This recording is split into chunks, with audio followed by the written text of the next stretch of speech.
Welcome everyone to today's episode of Marketing Minutes. Today we're talking about the 3 things to know about the best email marketing segmentation strategies. Would you like your emails to receive 14% more opens and 65% more clicks?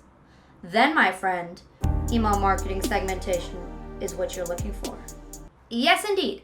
Email segmentation can increase your open rates, boost your click-through rates, and decrease your unsubscribe rates. Welcome to the promised land.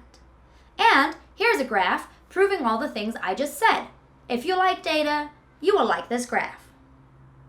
To achieve those fancy success numbers, here are the 3 things to know about the best email marketing segmentation strategies and how you can apply them for your business. The first segmentation strategy we're talking about is segmenting your customers by their life cycle. Your customers, just like humans, have different stages of their life cycle. And I'm not just talking about from baby to adult to human raisin. I'm talking about from prospect to new customer to his purchase multiple times. And just like your baby self and your adult self needed boobs for very, very different things, your customer needs very different things from you in different parts of their life cycle. The first email your customer should get when they sign up is the welcome series. To get your customer's email, offer them value. Give them a discount, offer them a free ebook, give them a website audit. Anything you can provide your customer that gives them value in exchange for their email address will work. Once you have their email address, launch an automated welcome series. Yes, that means the emails go out automatically. Nothing manual happens there. Your customer then gets immediately educated about why your brand is awesome, what you can offer them, and many more great things as soon as they sign up to your brand. This will allow them to go from a lead and prospect to a customer. You're basically funneling them all the information they need to eventually convert. And there's many more great emails that you can use in the customer's lifecycle. Let's talk about the famous abandoned cart email. Did you know that according to Statista, 67 to 84% of carts are abandoned? No wonder my shoes have abandonment issues. It's okay. Don't worry. I will never leave you.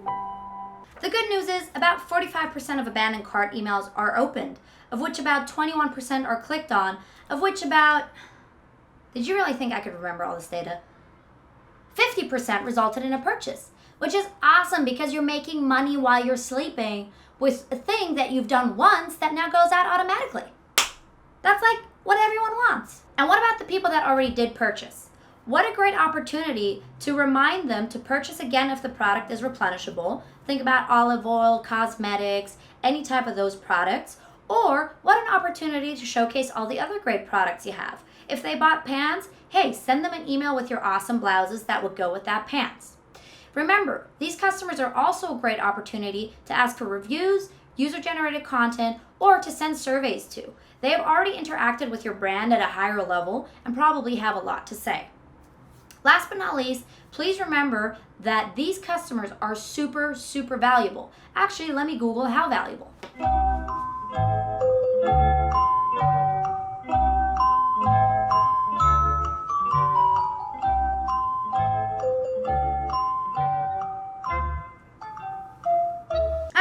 Here we go.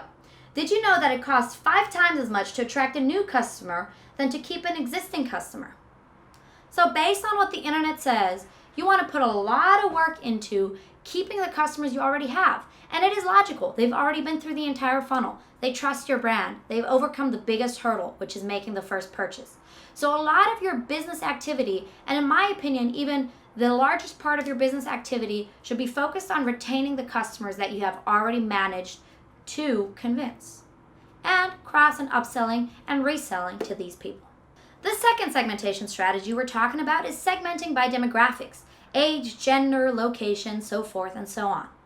You know what feels great? When someone guesses your age and is far below what your actual age is. You know what feels greater? Getting emails that actually make sense to you and showcase things you want. That is what segmenting by demographics can do for you. Use your demographics wisely and send people content that makes sense for them and interests them. Send women content for women. Send men content for men. No man wants to know about the latest lingerie. Or do they? Anyway, a great example of this is Adidas's campaign with Pharrell and this other singer, I forgot her name. Do you see the one I'm blending in right now? Her. As you can see, running this campaign, they are both appealing to the female target audience as well as the male target audience. And as you know, if something makes sense for you, you're much more likely to buy it than if it doesn't make sense for you, right?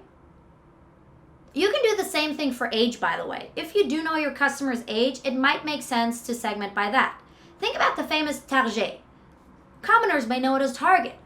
Both my mom and I love shopping at Target, and also the rest of the world.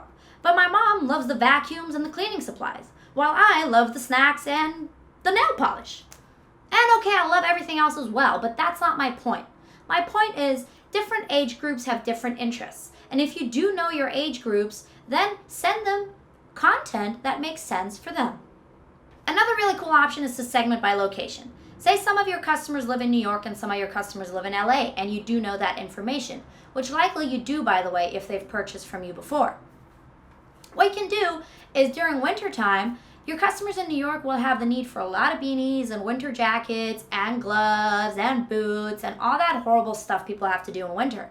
While your customers in LA are still wearing Uggs. But that's not my point. The point is the needs of the locations are very different, so you can use that to your advantage. And obviously you can still sell Uggs in LA because people here make no sense. I just realized there's this video playing in the background this whole time. I was just trying to rickroll you guys and then it totally went wrong. Moving on back to what we're actually talking about.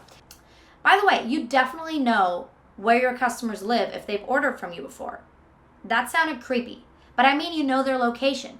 And if they've signed up to your email list, you probably also know their location based on their IP address. So use this to your advantage. Another great option is to use local events such as marathons or concerts to frame your campaigns within those. Imagine if the LA Marathon is going on and you're a sports business, while sending out a marathon-themed email with marathon gear might be a really, really good idea during that time period. Let's talk about our third segmentation strategy based on your customers' email preferences. You already have your customers' consent to send them emails. But that does not mean that you get to send them all the emails you want. They might want different emails. Your customers or your girlfriends. So ask them what they want. Some of your customers might want to receive emails less frequently. Others might only be interested in certain types of emails, such as your recipe emails or your sale emails. So a powerful tool to really send your customers what they want is to ask them, just as with your girlfriends. A great way to do this is to use a subscription preference center. I like to use them linked to the unsubscribe button so that when people click unsubscribe, they go to the subscription preference center and they can either choose to unsubscribe or alter their subscription by choosing how often they want to receive emails and which kind of emails they want to receive. I've tested this multiple times and it greatly reduces your unsubscribe and breakup rate. So ask your customers what they want. That's about all I have in terms of inappropriate and bad jokes regarding email marketing strategies. Make sure to subscribe, like, and comment if that is what you did. And stay tuned for more bad jokes and marketing knowledge. Thank you very much. Goodbye.